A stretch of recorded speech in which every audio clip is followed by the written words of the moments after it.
예, 잘 오셨습니다. 잘 오셨고, 자, 요 모임을 계속 고민하는 게 등록을 받아야 되나, 아니면 뭐, 그래서 체크해가지고 막 기도 다 해주고 신방하고 막 이렇게 해야 될까? 근데 이번 주에 결론이 났습니다. 아, 여기는 예배 모임으로 둬야 되겠다. 그래서 좀 또 다른 어떤 지역교회를 세우는 거를 하나님이 지금 원하시는 게 아니다 하는 마음이 있습니다. 그래서 좀 자유롭게 이제 광화문에 예배가 세팅이 되어야 되겠다. 요 정도 그 텐션으로 쭉 이어나가야 되겠다는 마음이 듭니다. 들고, 그래서 이름을 광화문 채플이라고 얘기를 하려고 해요. 광화문 채플. 말씀 들어간 거 아니에요. 에피타이저. 광화문 채플. 채플인데, 채플이라는 요 단어 자체가 교회당 바깥에서 드리는 예배예요. 그러니까 교회당이 아니야. 그래서 병원, 학교, 군대에서 드리는 예배도 채플입니다. 그래서 맞겠다, 이게. 저는 지금 병원에서 드리니까 광화문 채플인 거예요. 그 외투를 걸어 놓은 거예요. 그러니까 교회당 안에서 외투라는 이 단어가 케파라는 단어인데, 카푸치노 할 때 그것도 왜 그 수도사들이 덮어 쓰고 이렇게 그분들이 마시는 커피를 카푸치노라고 얘기를 하거든. 망토를 덮다라는 의미를 가집니다. 케파 하면은 그 망토 걸어 놓는 데에서 하나님이 임재하신 거예요. 거린이 하나, 채플은 어떤 수도사가 거린이 하나 들어와가지고 망토 걸어 놓는 데서 그 거린을 이렇게 맞이하면서 막 축복기도 해주고 이랬는데, 알고 봤더니 이분이 예수님이었다, 뭐 이런 게 느껴진 거예요. 그래서 거기에서 계속 예배가 일어난 거예요. 본 예배당이 아니고 사람들 망토 걸어 놓는 데서 예배가 일어났다 해서 거기에 하나님 막 임재하시고, 이래서 채플, 이렇게 본 예배가 아니라 채플 이렇게 표현합니다. 아, 이름이 맞겠다. 여기가 어떤 그 예배당 이런 어떤 세팅이 아니라 들어와서 하나님의 임재만 있다면 거기에 외투를 걸어 놓는 곳이라 할지라도 그곳에 하나님이 임재하셔서 그곳에서 드려지는 예배를 하나님 받으신다는 개념. 광화문 채플입니다. 옆에 계신 분들께 광화문 채플에 오신 거 환영합니다. 인사, 인사 나누시고. 이 채플을 관리하는 사람이 채플린이에요. 채플린. 찰리 채플린. 진짜 그 이름입니다. 그래서 이 본래 외국 사람들 성 자체가 직업하고 연결되어 있으니 저를 채플린으로, 그 성민 채플린입니다. 그렇게 좀 이어가야 되겠다. 여러분들 이제 광화문에 오후 2시에 예배가 있다 기억하시고, 그죠? 이렇게 자유롭게, 또 뭐 계속 사람이 불어나면 또 어디서 할지 모릅니다. 우리 정광훈 목사님한테 지금 광장을 빼앗기는 상태이긴 하지만 다시 저기를 찾아와야 된다 하는 마음이 있어요. 그래서 광장에서 하든지 그렇게 좀 이 채플의 형태로 확장해 나가야 되겠다, 이런 마음이 있고요. 아, 나는 지금 섬기는 교회가 없어요 하시는 분들은 따로 제가 서약서를 받아서 채플 정회원으로 그 정도로 좀 이렇게 관계를 좀 유지하고, 그 서약서는 좀 빡셀 겁니다, 아마. 그 공산주의를 반대하냐, 뭐 이런 거. 그런 거 다 체크해서 정회원으로 받아가지고 그렇게 할 마음은 좀 있다. 그 정도로 말씀을 드리고, 하나의 말씀 볼게요. 신명기, 아까 말씀을 드린 대로 어려운 책이에요. 이게 사실은, 이게, 문맥이나 이런 게 파악하기가 굉장히 힘듭니다. 근데 저희가 지금 하는 작업이 뭐냐면, 학자 에스라, 특별히 율법학자라고 표현되어진 에스라의 별명이 있어요. 율법이라 하면 토라라는 뜻이고, 이 창세기부터 신명기까지의 이 5권의 책을 굉장히 자세하게 그리고 깊게 알았던 사람이라는 얘기입니다. 그리고 이 사람이 이제 이 토라 포션을 나눴어요. 그러니 토라를 포션을 쪼갰다는 얘기입니다. 몫을 나눠놨어요. 여기서부터 여기까지 읽어라, 여기서부터 여기까지 읽어라를 다 나눠놓고 제목을 다 붙여놨어요. 그러면 제가 이제 신학교에 가서 성경을 연구할 때에 이걸 안 가르쳐줬단 말이에요. 그리고 막 연대기 성경 이런 걸 보면 에스라가 편찬해 놓은 성경의 순서를 다 뒤바꿔 놓고, 그래서 율법학자, 율법에 정통했던 사람의 해석을 하지 못하도록 만들어 놨습니다. 그러니 이제 신학교 교수님들마다 이제 의견들이 계속 달라지는 것이, 어떤 분에게 사사를 받았느냐에 따라서 그 학파와 이런 것들에 따라서 해석이 다 달라져요. 그래서 제가 헷갈리더라고요. 말씀을 연구하는데 어떤 사람이 이렇게 얘기해요, 어떤 사람이 이렇게 얘기해요. 그럼 내가 선택을 해야 될 거 아니에요. 그 중에 제가 선택을 하면 어떻게 되냐면 저는 이 학파가 되는 겁니다. 이게. 그러면 누가 제일 탁월한 학자일까? 쭉 어거스틴, 막 토마스 아퀴나스 막 뒤졌어. 우리는 또 그 고신 아니 고신. 칼빈 막 칼빈. 근데 세상 사람들 칼빈 누군지 몰라요. 근데 고신에 들어가면 칼빈만 가르쳐 줍니다. 전 그게 전부인 줄 알았어요. 근데 감리교에서 해석하는 성경이 다르고 칼빈주의에서 해석하는 성경이 다르고 다 다르더라고요. 그러면 선택을 해야 됩니다. 목사는 어떤 그 자기 라인을 선택을 해야 된단 말이에요. 그럼 누가 가장 탁월할까 할 때 저는 결정했습니다. 일단 에스라구나. 에스라 구약의 전체 순서들을 다 파악을 해놓고 그 다음에 모세 오경을 주제별로 나눠놓고 그래서 우리가 지금 이 시간은 에스라의 성경 해석을 따라가는 시간이에요. 그걸 봐야 그 전에 다윗이 했던 얘기들, 그죠? 그걸 또 볼 수가 있는 거예요. 에스라보다 훨씬 이전에 있는 사람들, 나중에 이제 에녹과 같은 사람들, 아담과 같은 사람들이 어떤 생각을 가지고 하나님 섬겼을까를 유추할 수가 있는 겁니다. 에스라가 최고입니까? 또 그것도 아니죠. 근데 우리가 지금 닿을 수 있는 지금 여러 가지 문건과 자료들을 통해서 닿을 수 있는 가장 앞에 있는 사람이 누구냐면 에스라. 구약을 만들었으니까요. 그래서 거기까지 한번 가보자는 얘기를 좀 하고 있는 거예요. 그죠? 에스라 주의 이런 거 아니에요. 아니에요. 일단 가보자는 겁니다. 거기까지. 그러고 그 위에 있는. 그죠? 그래서 여러분들이 아담, 그 다음 다윗 이런 사람들을 무시하잖아요. 막 죄 짓고 막 선악과 따먹고 바보 아니야 막 이렇게 하잖아요. 근데 사실은 고대에 있는 사람들이 저희보다 훨씬 뛰어납니다. 점점 더 지혜도 그렇고 에너지도 그렇고 능력도 그렇고 떨어질 수밖에 없어요. 우리는 막 우리가 지금 모든 걸 안다 생각 아니에요. 시간이 지나면 지날수록 우리는 더 모자라집니다. 이게 우리가 나이가 들면 기억력도 감퇴하고 이러는 것처럼 지금 세대가 이렇게 막 흘러오면 흘러올수록 믿음도 떨어지고 더 후퇴되는 거예요. 세상이 그렇습니다. 세상이. 그래서 에스라 무시하면 된다 안 된다. 안 된다. 다윗 무시하면 돼요 안 돼요? 안 된다고요. 안 된다. 아담이 저는 제일 무시받는 것 같은데 예수님의 별명이 둘째 아담입니다, 여러분. 그러니까 아담이란 이 존재가 거의 예수님처럼 이렇게 여겨진다는 얘기예요. 둘째 아담이라고 표현하니. 그래서 그 길을 저희가 지금 살펴보고 있다. 계속 말씀을 드립니다. 신명기라는 이 책이, 신명기는요, 역사의 대전환기에 모세가 여호수아 세대에게 남긴 유언이에요, 유언. 신명기 남기고 죽어요. 그러니 모세오경이 5권의 책 중에 가장 중요하다고 생각하는 얘기를 한 번도 한 겁니다. 그래서 이 신명기 거듭 신자의 명령 명자, 그래서 명령을 거듭 말한다는 개념인 겁니다. 한 번 이미 다 지나간 말씀인데 모세가 생각할 때 이거 너무너무 중요하니까 한 번 더 얘기한 책이 신명기, 데바림 이렇게 표현하는 거예요. 한 번 더 말하다라는 뜻입니다. 근데 본래 이거 관심 있었어요, 없었어요? 모세가. 바에트 하난. 기억나야 됩니다. 두 번째 주제가, 신명기의 두 번째 주제가 바에트 하난이라는 주제예요. 하난 하면은 긍휼을 구하다라는 단어인데 히트 파일 형태로 되어 있다 했습니다. 기억나요? 네. 이거는 내가 하고 싶은 기도를 내려놓고 주님이 시키시는 기도를 하기 시작했다. 내가 하고 싶었던 기도는 뭔데? 천국에 들어가는 거예요. 천국에 들어가는 기도, 가는 기도를 멈추고 여호수아 세대를 세우는 기도로 바꿨다 이 얘기입니다. 본래는 여호수아가 막 어떻게 하든 이제 네 알아서 해라 하고 나는 가나안 땅에 들어가고 싶어요. 그런데 하나님이 그 기도를 막으시죠. 더 이상 너 나에게 그 땅에 들어가고 싶다고 얘기하지 마. 그럼 주님 뭘 구할까요?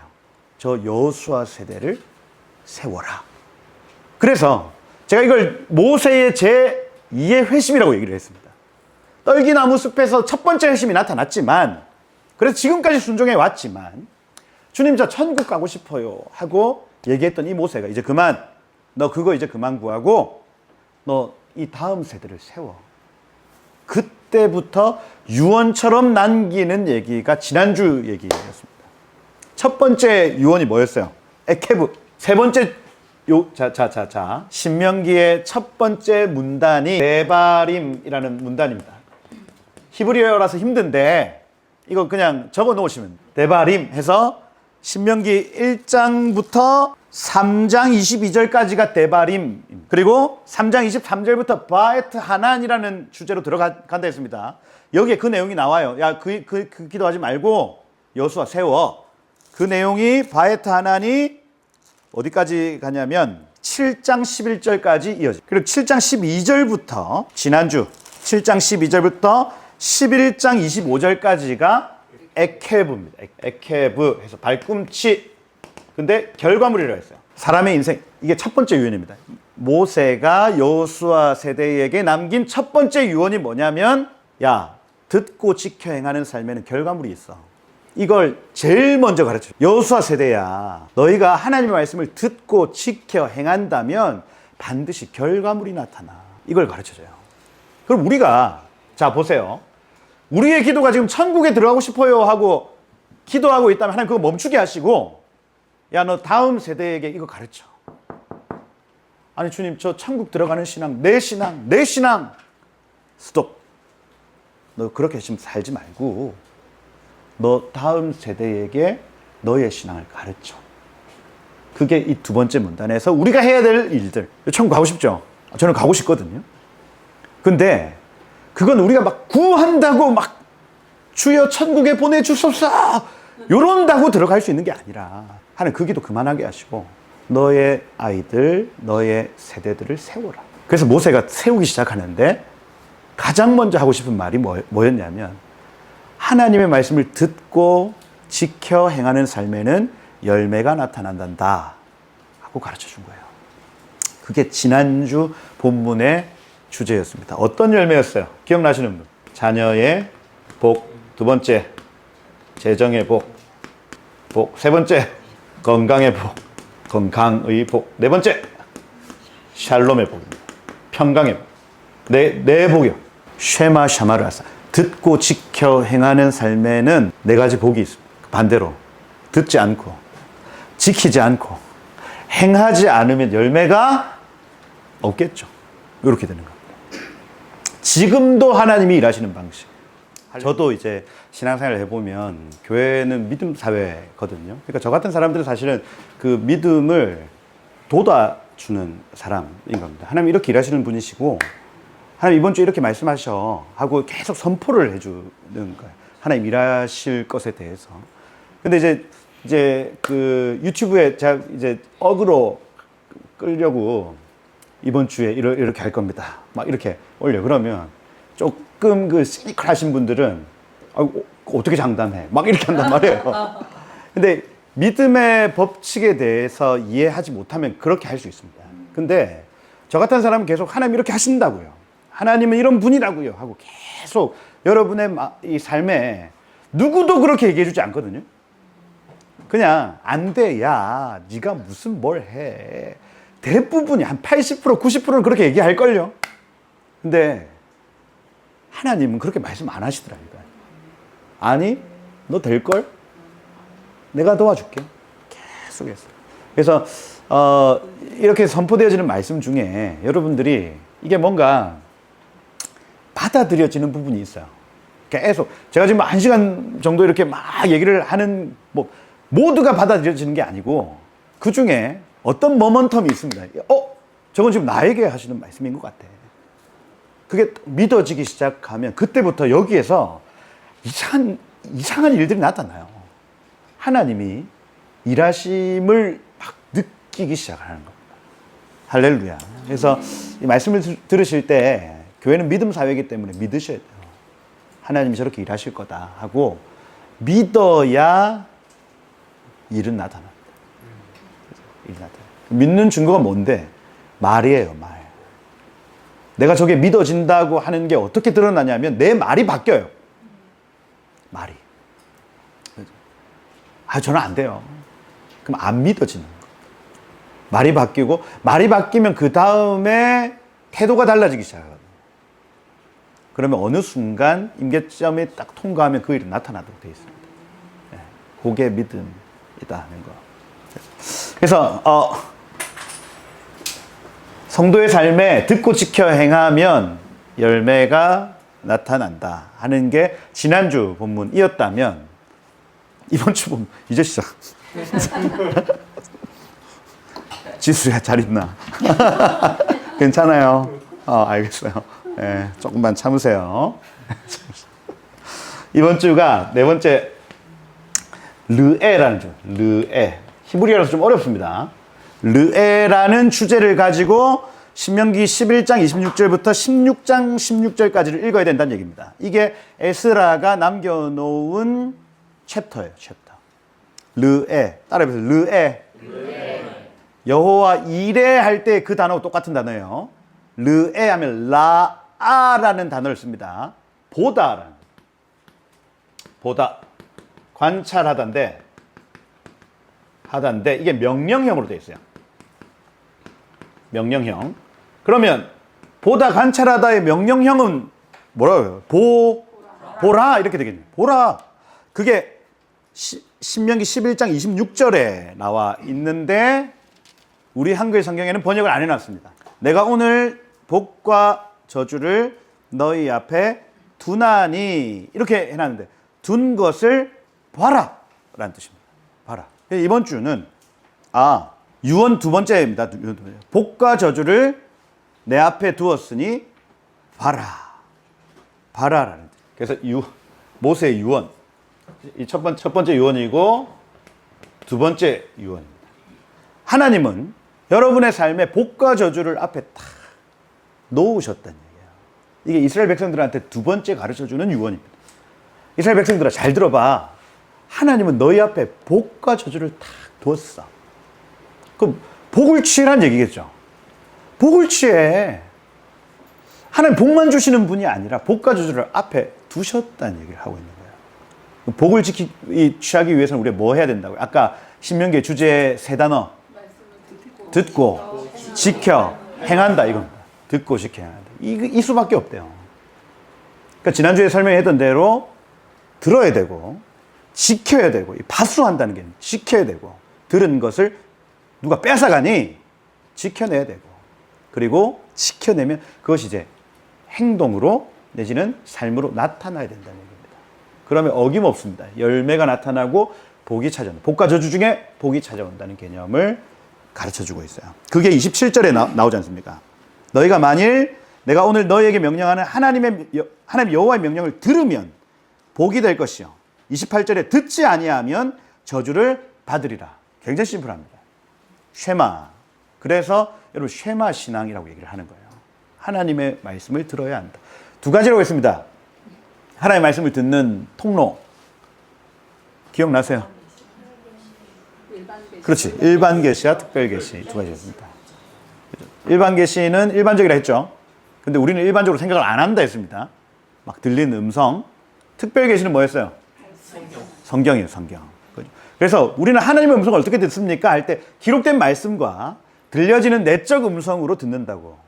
이게 쉐마 신앙이에요. 근데 한국 교회 내지는 세계 교회는 지금 특별 계시를 강조합니다. 일반 계시에 대해서 인정을 잘 안 해요. 그러니 자연스럽게 드라이 해주죠. 말씀을 계속 연구는 한단 말이에요. 근데 거기에 촉촉함이 이제 사라지는 겁니다. 근데 지금 일어나는 이제 신사도 운동이나 이제 이런 그룹 안에서는 특별 계시보다 일반 계시를 강조하죠. 그럼 어떻게 됩니까? 막 하나님의 음성을 들었어. 말씀은 잘 몰라. 하나님의 음성 날아다니는 거예요. 그럼 우리는 어떻게 해야 될까요? 두 개 다 인정해야 된다고요. 그러면 기록된 말씀은 계속해서 우리를 날아가는 우리를 잡아주고 그럼 땅에만 박혀 있어야 돼. 그게 아니라 일반적인 그 자연적인 하나님의 그 음성을 들어가면서 이것이 천국을 계속 추구하는 삶을 살게 만든다는 거예요. 이 균형 잡으셔야 돼요. 없다 하지 말고 그 바리새인 사두개인입니다. 천사도 없다, 부활도 없다, 은사도 없다. 사두개인들이 하는 있습니다. 하나님 지금도 말씀하신다. 근데 이 말씀은 이 음성은 기록된 말씀을 기반으로 하여 움직인다. 얘기해요. 두 가지가 딱 있어야 건강한 신앙생활 하실 수 있는 거예요. 아멘 한번 해보세요. 아멘. 건강한 신앙생활 하시길 축복합니다. 아멘. 복과 저주할 때 이 복은 바라크, 저번에 설명했습니다. 무릎 위에 앉혀서 내가 가진 모든 것이 우리 아이 겁니다 하고 내 무릎 위에 앉혀서 축복하는 걸 바라크라고 얘기해요. 하나님이 우리를 무릎 위에 앉혀 놓으시고는 내가 가진 모든 것이 네 거야. 그게 하나님의 축복을 받은 아들들, 딸들이에요. 바로 여러분들입니다. 천지를 지신 하나님이 여러분을 그렇게 축복하셨다. 아멘?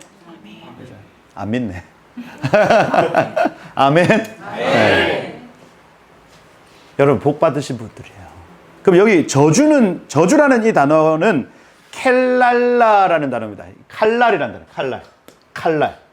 칼날은 뭐냐면 시시하게 여기다, 하찮게 여기다, 내지는 무시하다, 지나치다 이렇게 되어 있습니다. 그럼 무슨 얘기냐면 하나님이 저주하실 때는 어떤 느낌이냐면 하나님이 무시하시는 겁니다. 지나치시는 겁니다.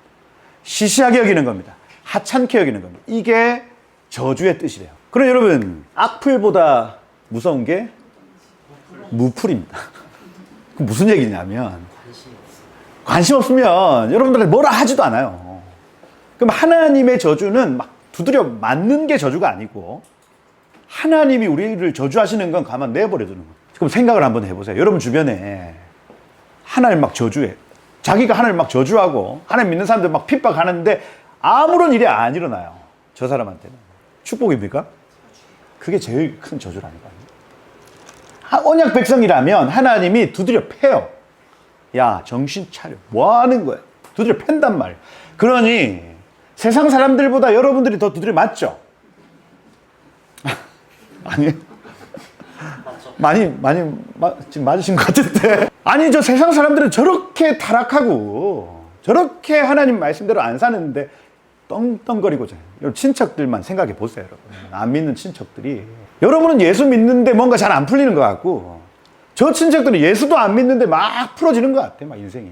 근데 여러분은 축복을 받은 거고 저들은 저주를 받은 겁니다. 이게 하나님은요 저주하실 때 어떻게 하시냐면 무시하시는 거예요. 모른 채 하시는 거예요. 모른 채. 여러분 제일 겁나는 게 하나님의 음성이 없을 때가 제일 겁납니다. 제가 뭔가를 하려고 하는데 하나님 말씀이 없잖아요. 그때가 제일 겁나요. 뭔가 지금 날 때리시거나 나에게 말씀하시는 둘 중에 하나는 돼야 되는데 내가 지금 길을 가고 있는데 아무 일도 일어나지 않는 거예요. 그때는요 멈춰야 됩니다. 이게 지금 저주구나. 하나님 나를 때리시지도 않고 하나님 나를 복주시지도 않고 내가 지금 이게 지금 뭐 하는 거지? 멈춰야 돼요. 여기서 이 복과 저주라는 개념을 명확하게 해놓습니다. 복은 하나님은 우리를 무릎 위에 앉히셔서 내가 가진 모든 게 네 거다 하고 말씀하시는 게 복이에요. 저주는 두드려 패는 게 저주가 아니라 무시하시는 게 저주. 이 켈렐라, 칼날이라는 단어의 뜻. 복 받으시길 축복해요. 아멘. 그렇죠? 하나님 너무 사랑하시면 또 좀 부담스럽죠. 너무 힘들잖아. 하나님 저 복 받기를 원해요. 이번 주에 하나님 복이 임하기를 축복합니다. 아멘. 복과 저주가 너희 눈앞에 있다 봐라. 그렇죠? 복 받기를 축복해요. 아멘. 아멘. 하나님 사랑 듬뿍 받기를 축복합니다. 아멘. 그리고 그 시참각 교육으로 이제 그리심산과 에발산을 얘기를 합니다. 얘들아, 지금 모세는요 가나안 땅에 가본 적이 없습니다. 근데 뭐라고 하냐면 너희가 그 땅에 들어가면 그리심산에서 축복을 선포하고 에발산에서 저주를 선포해라. 한 번도 가본 적이 없는 땅을 향해서 너희가 딱 들어가면 그거 보일걸? 거기에 그리심이란 이 가라즈라는 단어 뒤에 이미 붙었어요. 그러면 가라즈는 갈라지다라는 뜻입니다. 그러니까 그리심은 뭔가 이렇게 갈라져 있다는 개념이에요. 무슨 얘기냐면 진짜로 세겜에 가보면 저기가 딱 그리심 에발이라는 걸 딱 눈에 보입니다. 갈라져 있어요. 갈라져 있어요. 여기 길이 있다고. 그리심 에발. 그럼 본래 한 산인데 본래 한 그리심 에발 한 산인데 갈라졌다는 얘기입니다. 이쪽을 그리심 이렇게 표현하고 여기를 에발 이렇게 표현합니다. 에발이라는 이 단어 자체가 민둥산이라는 뜻이에요. 한쪽은 숲이 막 우거져가지고 막 열매가 가득한데 희한하게 몇 킬로 떨어져 있지도 않아. 똑같은 기후예요. 근데 여기 에발산은 민둥산인 거예요. 들어가면 보인다는 얘기입니다. 상징이죠. 우리 인생에 하나님이 여러분의 인생에 복과 저주를 늘 앞에 두신다는 얘기예요. 하나는 그리심, 하나는 에발. 어딜 가도 여러분이 제가 부산에 있어도 제가 서울에 올라와도 제가 어디 저 멀리 가도 계속해서 복과 저주를 하나님이 늘 내 앞에 두셨다는 얘기입니다. 이걸 모세가 여호수아 세대에게 가르쳐 주는 거예요. 얘들아, 하나님이 일하시는 방식이 있는데 늘 언제나 복과 저주가 눈앞에 있었다. 너희가 복을 취하는 자들이 되었으면 좋겠어. 그 얘기입니다. 그리심과 에발.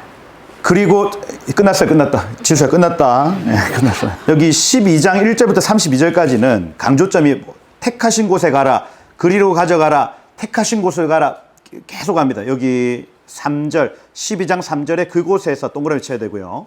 5절에 택하신 곳, 그 계실 곳 동그라미 쳐야 되고, 6절에 너희는 그리로 가져다가 할 때 그리, 샴이라는 단어, 그리고 7절에 거기라는 단어도 샴 되어 있습니다.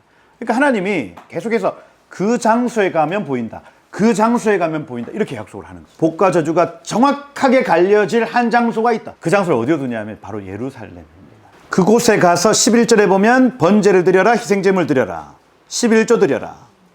13절에 보면 네가 보이는 아무 곳에서나 번제 드리지 말고 14절에 택하실 그곳에서 번제 드려, 이렇게 되어 있습니다. 여기가 어디냐면 예루살렘이라고요. 하나님 왜 이 장소를 계속 강조하셨을까요? 예루살렘, 거기 가면 보인대요. 복과 저주가 보인답니다. 예수님이 재림하실 곳, 예수님이 십자가 달려 죽으실 곳. 그러니 예수님의 초림과 재림이 이 장소에서 계속 있습니다. 마찬가지입니다. 이 인류의 끝 역시도 예루살렘에 예수님이 구름 타고 내려오시는 것으로 이 인류는 끝나요. 그러니 예수님 처음 오셔서 그 땅에서 십자가 달려 돌아가신 그 장소, 거기에서 번제 드려라 얘기를 하는 겁니다. 너희가 가나안 땅에 들어가면 반드시 그 장소에 가서 예배를 드려야 된다. 그래야 복이 보인대요. 그거 강조하고 있는 겁니다. 자, 첫 번째 강조점은 장소입니다. 장소. 예수가 보이는 장소로 가야 한다. 뒤에 가보면 신명기 15장 1절부터 16장 17절까지 보시면 15장 1절에 보시면 매 7년의 끝에 면제해라 하고 절기에 대한 얘기가 나옵니다. 여기 16장에 가봐도 유월절을 행해라. 16장 2절에 택하신 곳에 가서 유월절 드려라. 16장 6절에 가도 택하신 곳에 가서 유월절 드려라. 16장 9절에는 77절을 드려라. 13절에 초막절을 지르, 택하신 곳에, 이렇게 되어 있어요. 자, 보시면 복과 저주를 하나님 두셨는데 첫 번째 장소에 대한 얘기입니다. 공간에 대한 얘기를 하시는 거예요. 두 번째는 시간에 대한 얘기를 하는 겁니다. 그래서 그곳에서 너희는 보여질 것이다, 그 시간에 보여질 것이다, 이렇게 얘기를 하는 거예요. 시간과 장소를 말하고 있다. 여러분, 하나님이 이 복을, 저주를 보여주시는 시간이 있대. 그걸 여기서는 절기라고 얘기를 합니다. 하나님의 시간표가 있고, 하나님의 시간표에 하나님이 정하신 장소에 서면 복과 저주가 보인답니다. 이 개념이 이번 2026년도에 굉장히 좀 크게 다가왔어요, 사실. 이걸 제가 시간, 공간, 인간이라고 표현합니다. 시간, 공간, 인간. 평소에 살면서는 하나님의 복과 저주 잘 안 보여요. 그런데 어떤 시점에, 어떤 장소에 가면 그게 보입니다. 이번 주에 하나님 그 얘기를 하시는 거예요. 내가 가야 될 장소가 있다. 내가 서야 될 곳이 있대요. 근데 그걸 내가 불순종하면 못 본다는 거예요. 거기에 서야 될 시간이 있대요. 여기로 치면 유월절, 오순절, 초막절에 예루살렘에 반드시 가야 된다, 너희. 그래야 너희가 복을 보고 저주를 본다는 얘기. 내가 해야 될 일을 볼 수 있대요. 이번 주에 여러분들이 기도하셔야 될 게 뭐냐면, 하나님, 제가 어디에 서야 됩니까? 하는 거. 어느 장소에 있어야 됩니까? 그리고 내가 그 장소에 지금 서야 됩니까? 하는 거예요. 시간과 공간이 맞으면, 거기에 합당한 인간이 딱 서면 그제서야 하늘 문이 열립니다. 이걸 부흥이라고 얘기를 해요. 시간과 공간과 인간. 이번 주에 기도하셔야 됩니다, 여러분. 내가 어느 장소에 서야 될지를, 하나님의 시간표 안에 언제 서야 될지를 기도하셔야 돼요.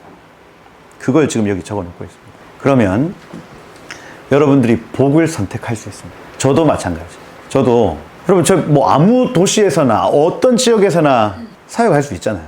저기 뭐 어디 구미에서도 사역할 수 있고, 구미 왜 나왔지? 뭐 부산에서도 사역할 수 있고. 그런데 제가 서야 될 장소가 어디인지를 기도하는 거예요. 나 어디에 서야 될까? 제가 서야 될 자리가 있을 겁니다. 그리고 정확한 타이밍이라면 하나님의 역사가 나타나요. 하나님 복이 나타난다고. 정확한 시간에, 정확한 장소에, 정확한 사람이 서면 하나님 복이 나타나요. 여러분들이 그 자리에 서기를 축복해요. 이번 주에 그거 기도 한번 해보세요. 내가 어느 장소에 서야 될지, 내가 언제 서야 될지, 누구와 서야 될지, 공간과 시간과 인간을 기도해 보세요. 그러면 우리의 삶에 뭐 여러분 잘 먹고 잘 살고 이게 우리 목적이 아니라 사실 하나님의 일이 나타나는 게 우리의 목적이라면 그 세 가지를 기도해 보셔야 하겠다. 12장에 나타난 장소에 대한 얘기, 16장에 나타난 시간에 대한 얘기. 그럼 그 가운데는 13, 14장에는 어떤 게 보는 것을 방해하는 존재들 나타나겠죠. 그게 이제 정리가 되는 겁니다. 아, 복과 저주가 있다면 복을 선택하는데 방해가 되는 존재들이 있다. 그게 13장 1절부터 5절까지는 거짓 선지자, 6절부터 11절까지는 13장 6절부터 11절까지는 친한 친구, 부모, 자녀. 그 다음 13장 12절부터 17절까지는 불량배 이렇게 되어 있습니다. 베니, 벨리, 야알. 벨리 하면은 무엇이 없다. 야알 하면은 가치란 뜻이거든요. 베니, 벨리, 알 하면은 가치를 없애는 자 이런 뜻입니다. 그럼 무슨 얘기냐? 만약에 제가 광화문 채플, 그러니까 우리는 채플 해서 막 가치를 막 부여하잖아요 지금. 근데 베니, 벨리아, 알 이 존재들은 어떻게 하냐면 의미 없다 그거. 이렇게 하는 거예요. 우리 주님이 구름 타고 예루살렘에 오신데 그거 다 가짜야. 요겁니다. 이게 베니, 벨리알, 불량배라는 단어의 뜻이에요. 우리 주님 다시 오셔. 2000년 전에 오셔서 십자가 달려 돌아가신 것 때문에 내 죄 사함 받았어. 아유, 그게 무슨 소리야. 의미 없어. 이게 불량배라는 뜻입니다. 우리가 눈앞에 있는 복과 저주를 선택할 때에 이걸 방해하는 존재가 있는데 첫 번째는 다른 음성이죠. 거짓 선지자들의 거짓 예언. 그것 때문에 복을 선택하지 못하게 만들어요. 두 번째, 친한 사람들의 말입니다. 그러니 분별하셔야 돼요. 막 가까이 있는 사람들이 여러분이 막 지금 이거 하나님 뜻이야. 근데 참어.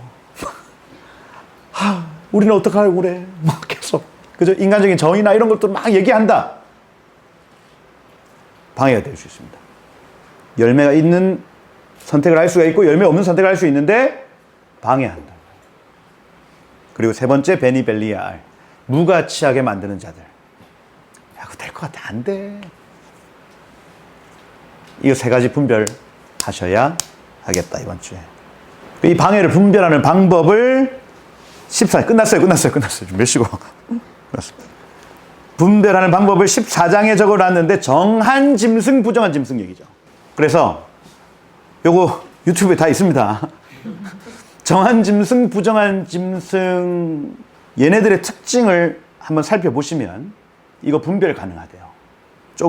이 쪽발이 되고 새김질 하느냐. 저 사람이 지금 다가오는 사람이 이 예언이 분별을 하게 만드느냐, 그죠? 아니면 혼합하게 만드느냐. 새김질, 묵상을 통해서 나오는 말인지 아니면 그냥 내뱉는 말이. 분별 이렇게 하는. 지느러미 방향성이죠. 지금 어떤 방향성을 위해서 지금 하는 말인지 아니면 그냥 아무 방향이 없게 만드는 말인지. 비늘 하면 압박입니다. 압박을 견디게 하는 말인지 아니면 나를 풀어놓게 하는 말인지. 이걸 여기 지금 적어놓은 14장 이렇게 적어놓는 거. 이해되시죠? 네. 이번 주는 하나님 여러분 눈앞에 복과 저주를 다 두시고 복 선택해 하는 주간. 이거 방해하는 존재들이 있고 복은 어디서 오냐? 정한 시간, 정한 장소에서 옵니다. 그러면 이번 주에 여러분들이 공간과 이 장소와 시간과 함께할 사람들을 계속해서 분별하는 겁니다. 복을, 그리심을 얻기 위해 풍성한 열매를 얻기 위해서 이번 주는 그거 분별하는 시간입니다. 여러분이 서야 될 장소 축복합니다. 여러분들의 시간을 축복해요. 하나님의 타이밍이 오고 있습니다, 여러분. 그리고 여러분들과 함께 할 사람들을 축복합니다. 그 안에서 정말 많은 풍성한 열매들로 여러분 삶이 가득해지셔서, 그죠? 그것이 우리의 함께하는 기쁨이 되고, 그죠? 하나님께 영광이 되는 복된 한 주가 되기를 예수님을 축복드립니다. 한번 기도하고 마치겠습니다. 이번 한 주 동안 우리의 눈이 하나님 나라, 하나님 베푸신 그 복을 볼 수 있도록 하나님 은혜를 베풀어 주시고, 하나님 특별히 하나님 우리가 어디에 서야 될지, 정말 하나님의 복이 준비된 장소가 있을 것이고 준비된 시간이 있을 것인데 그거 가르쳐 주십시오. 또 함께 할 수 있는 사람들을 하나님 붙여주시고, 그렇게 시간과 장소와 사람이 준비되어 그 하나님의 그 그리심, 하나님의 그 풍성한 열매들이 우리의 삶에 나타나도록 주님 은혜 베풀어 주십시오 하고, 우리 한번 하나님 우리의 눈을 열어 하나님 나라를 보게 해 주십시오. 르에 보게 해 주십시오 하고, 우리 한번 그렇게 좀 기도하면서 이번 한 주 동안 하나님 이 은혜 우리 가운데 베풀어 주십시오 하고 기도하고 마치도록 하겠습니다. 함께 기도하겠습니다. 하나님, 우리가 하나님께서 숨겨놓으신 천국의 복을 찾는 자들 되길 원합니다. 이번 주에 우리의 눈을 열어주시고, 하나님 우리 눈앞에 펼쳐놓으신 들어야 될 말씀과 지켜야 될 말씀과 행하여야 할 일들을 눈으로 보게 하시고 믿음으로 취하여 그 하나님의 그 축복을 누리는 우리를 되게 하십시오. 하나님, 우리 어디 서야 됩니까? 우리 언제 일어서야 됩니까? 누구와 함께 해야 됩니까? 주님, 이 지혜가 있어서 우리의 이 열매, 우리의 이 복을 빼앗아 가려는 모든 존재들을 분별케 하시고 정확한 타이밍에 정확한 장소에 서서 하나님의 일들을 풀어내는 우리 한 사람 한 사람 되게 하옵소서. 하나님 모든 앞길을 여십시오. 하나님 모든 막힌 것들 열어주십시오. 그 장소에 서게 하십시오. 누가 시켜서 하는 일 말고 정말 부르심에 합당한 그 옷을 입게 하시고 우리 한 사람 한 사람이 주 앞에 단독자로 서서 주님의 그 영광을 나타내는 복의 통로 되게 하옵소서. 이번 주에 그 계시가 풀어지게 하십시오. 부르심이 지혜와 계시의 영으로 그 부르심의 소망을 알게 하십시오.